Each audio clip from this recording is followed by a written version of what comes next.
Sa murang edad, mabigat na hirap na ang kinakaharap ng mga batang nakikipaglaban sa sakit na cancer. Bilang suporta, 17 batang may cancer ang susuportahan ng taunang Christmas Kapuso Cancer Champions Project ng GMA Kapuso Foundation.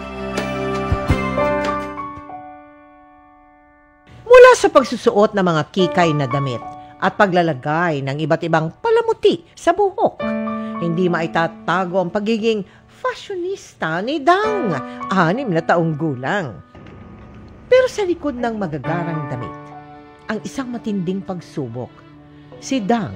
And yung mga buto niya talaga naglalabasan na. Labas-masok siya sa ospital. At Ama, namimiss ko na yung buhok ko. Namimiss ko na yung buhok ko. Bakit ba kasi ako ganito? Tapos sabi ko, hindi nak, babalik din naman yan. Pero huwag ka mag-alala kasi nasa proseso tayo ng pagaling. Tsaka hindi ka pababayaan ni Lord. patuloy siyang sumasailalim sa chemotherapy at blood transfusion. Kabilang si Dang sa 17 batang nakikipaglaban sa sakit na cancer na napabilang sa Kapuso Cancer Champions Christmas Project ng GMA Kapuso Foundation ngayong taon. These are kids from poor families with good prognosis. We provide free chemotherapy, free blood transfusions, vitamins, and other medical needs ng mga bata. So ang nais ko lang naman pahatid na may pag-asa ang cancer sa mga bata, ganun din sa mga adult, early detection, ipagamot at may chance na gumaling sila.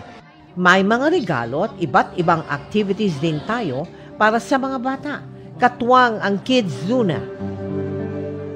Sa ating beneficiaries, hindi kayo nag-iisa. Kasama nyo ang GMA Kapuso Foundation sa inyong laban. At sa mga nais tumulong, maaari po kayo magdeposito sa aming mga bank account o magpadala sa Cebuana Luwalier. Pwede ring online via GCash, Shopee, Lazada at Globe Rewards.